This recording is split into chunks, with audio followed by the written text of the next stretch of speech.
तो भूमि अधिग्रहण एक्ट के अंदर हमें 2013 में जो सर्किलेट का मुआवजा 4 गुना मिलना चाहिए था, वो नहीं मिला। पैसा आ जा रहा, हम तो चले जाए यहाँ से। घोषणा पत्र में हम लिख के लेंगे और नहीं तो हम वोट नहीं करेंगे। हमारे 250 किसानों के नाम से रिट इलाहाबाद हाई कोर्ट में है अभी।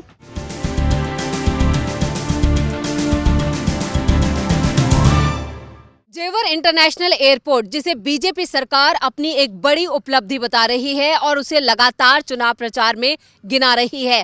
इस वक्त मैं जेवर विधानसभा क्षेत्र के ही यहाँ पर एक गांव में मौजूद हूँ। ये वो गांव है जिसे यहाँ पर जो विस्थापित किसान हैं वो उनके घर तोड़ दिए गए। जब यहाँ पर प्रधानमंत्री नरेंद्र मोदी जब थे उद्घाटन करने के लिए आए, उससे पहले यहाँ पर मई के महीने में ही तोड़फोड़ शुरू कर दी गई थी। बने बनाए जो घर थे उन्हें बेघर कर दिया गया और उसके बाद यहाँ पर लोग जो थे वो यहाँ पर छप्पर डालकर रह रहे हैं। आप देख सकते हैं टेंट बना रखे हैं और पूरी बरसात इन लोगों के ऊपर से निकल गई, लेकिन अभी तक ना ही इन्हें मुआवजा दिया गया है। घर जरूर इन्हें अलॉट कर दिए गए हैं शहरीकरण के नाम पर, वहां पर इन्हें प्लॉट दिए गए हैं, लेकिन वहां पर भी जो सुविधाएं, जो जन सुविधाएं होनी चाहिए, बिजली, पानी, उस तरह की सुविधाएं हमने आपको इससे पहले वाले वीडियो में दिखाई, वो सुविधाएं वहां तक नहीं पहुंची हैं। और कुछ लोग जिन्हें अभी मुआवजा नहीं मिला है उनकी सरकार के साथ लड़ाई जारी है और जो पीड़ित हैं वो इस वक्त मेरे साथ मौजूद हैं। हम आपकी उनसे बात कराएंगे। प्रमोद सिंह जी, प्रमोद जी, क्या आपकी सबसे बड़ी जो लड़ाई रही वो क्या थी?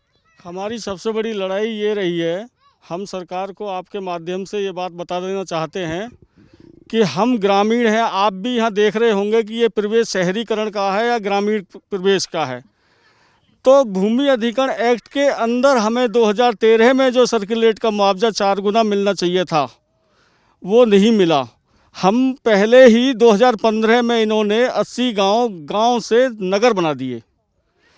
जंगल को तो नगर मान के ज़मीन ली, हमारी ज़मीन, और जब गांव को विस्थापित किया है इन्होंने, तो ग्रामीण मान के वहाँ विस्थापित किया है।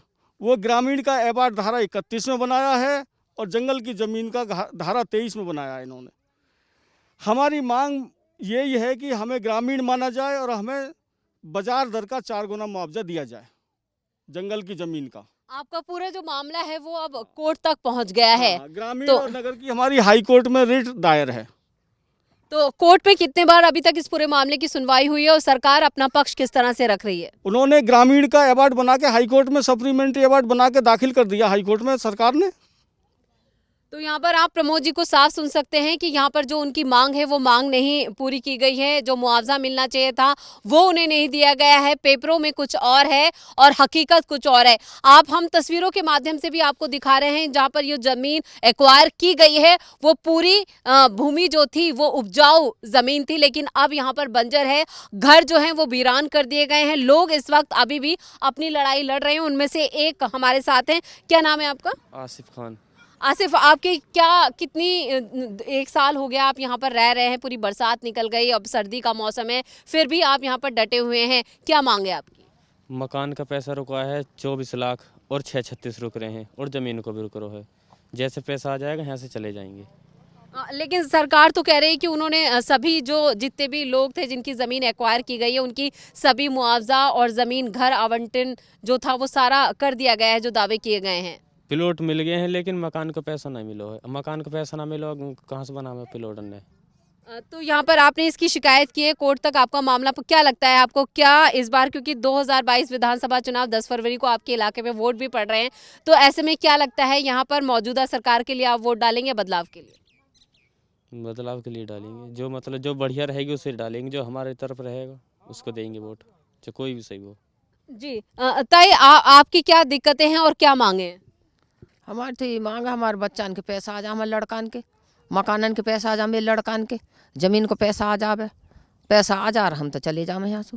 हैं तो अभी फिलहाल किस तरह की दिक्कतें आप यहाँ पर हो रही हैं? क्योंकि हम देख रहे हैं यहाँ पर जन सुविधाएं तक नहीं है, बिजली, पानी जैसी जो बेसिक सुविधा होनी चाहिए वो भी नहीं। ऐसा ही काई सु मकान बना में वहाँ जाकर पैसा एक ना है, और जो पैसा वहाँ की ज़मीन ले ली हमने, जो थोड़ा बहुत दे दियो या ज़मीन को, वहाँ की ज़मीन को ना मिलो आगे की को, और जो मकानन के पैसा हुए ना दिए, बालकन के ना दिए 636, तो ये आ जा में हम तो अपना मकान बना लेंगे। वो जमीन तो दिए खाली हुआ में कनूई पड़ जा में डेरा घेर के। तो फिलहाल यहाँ पर इनका साफ तौर पर कहना ये है कि वो यहाँ पर बने रहेंगे जब तक उनकी मांगे पूरी नहीं हो जाती हैं जो, और ये लड़ाई उनकी जारी रहेगी। कोर्ट तक ये लड़ाई पहुँच चुकी है, लेकिन हकीकत जो है वो यहाँ पर जो नेशनल, जो राष्ट्रीय मीडिया जिसे कह लें, उससे कोसों दूर है, और हम वही हकीकत आप तक पहुँचा रहे हैं। और प्रमोद जी, अब यहाँ पर 10 फरवरी को आपके इलाके में वोट पड़ रहे हैं, तो इसको लेकर क्या लगता है, क्या लोगों में नाराजगी है जो मौजूदा विधायक? हमने ये 5000 पंपलेट छब्बा के बांटे हैं अपने सभी 12 गांव के किसानों में कि सही नियत से 2013 जमीन अधिग्रहण कानून को लागू करवाना है हमें। तो ये जो है सही तरीके से जो हमें सपोर्ट करेगा, जो हमारे इसमें घोषणा पत्र में इसको लिखवाएगा, हम उसको वोट करेंगे। देखिए, आपके ही जो विधायक हैं, जो आज बीजेपी से ज़रूर है लेकिन पहले वो कांग्रेस में थे, आप ही की लड़ाई को उन्होंने आगे बढ़ाया। खुद वो विस्थापित किसानों का जो मुद्दा था उसको लेकर सबसे आगे थे, लेकिन फिर 2012 के बाद 2017 में उन्होंने पार्टी बदल ली और वो जीत कर आए। यहाँ पर बड़ी ज़्यादा वोट उन्हें मिले, लेकिन उसके बाद आपकी मांगे इन 5 सालों में नहीं पूरी हुई। तो क्या लगता है इस बार जो अगर बदलाव के लिए आप वोट डालेंगे तो जो आएगा कैंडिडेट वो आपकी समस्याएँ सुनेगा? नहीं, वो घोषणा पत्र में हम लिख के लेंगे, और नहीं तो हम वोट नहीं करेंगे। अगर घोषणा पत्र में लिख कर नहीं देता है कोई भी कैंडिडेट तो हम वोट करेंगे ही नहीं, नोट ऑफ बटन दबाएंगे। लेकिन प्रमोद जी, यहाँ पर 6 गांव के 3000 परिवार ऐसे थे जिन्हें विस्थापित किया गया, जिनकी ज़मीनें एक्वायर की गई, लेकिन उनमें से भी कुछ परिवार रह गए जिनमें 600 की संख्या थी। 600 में से जो अगर आपके ही मौजूदा जो विधायक हैं, सिटिंग एमएलए, उन्होंने कहा कि मैंने 400 के करीब परिवारों की जो मांगे थे उन्हें पूरा कर दिया, उनकी जो समस्याएँ थी उनका निदान कर दिया। 211 परिवार ऐसे हैं जिनकी अभी कुछ मांगे हैं, उन्हें पूरा किया जाएगा। क्या लगता है, क्या वाकई में जो वो दावे कर रहे हैं उस दावों में कुछ सच्चाई है? नहीं, वो जो कह रहे हैं अपनी तरफ से सही कह रहे होंगे, लेकिन भूमि अधिग्रहण अधिनियम जो 2013 का है ये नहीं कहता है कि इनको कवर्ड एरिया का 50% दिया जाए या 50 मीटर का प्लॉट दिया जाए। वो ये कहता है कि जिसकी 100% जितनी ज़मीन है विस्थापित वाली, उसको 100% ही दी जाए, उससे बढ़ा कर दे सकते हैं, उससे कम नहीं दे सकते। प्रमोद जी, कितने परिवार हैं और कितने लोग अब कोर्ट के दरवाजे, आपने जो रिट पिटीशन दायर किया है उसमें कितने लोगों का समर्थन आपको मिला हुआ है?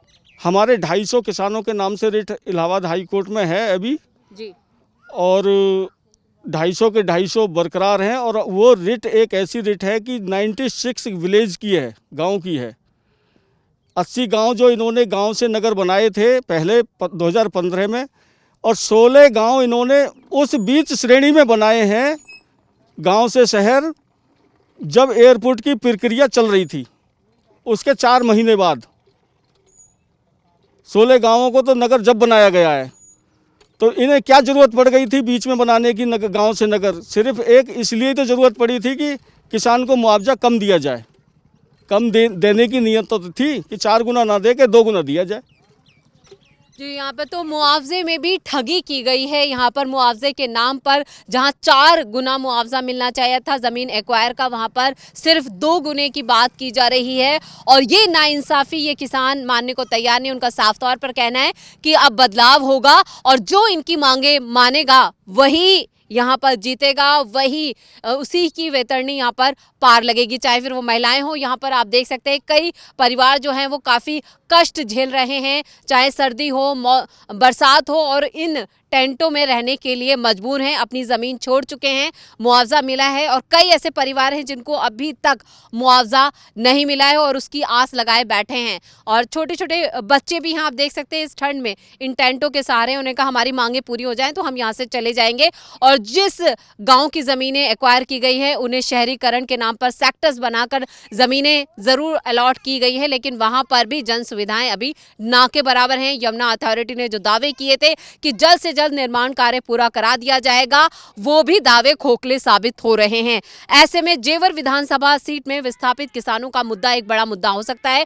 बेरोजगारी, शिक्षा जैसे मुद्दों के साथ विस्थापित किसानों का ये मुद्दा क्या रंग लाता है, ये तो चुनाव के नतीजे ही तय करेंगे।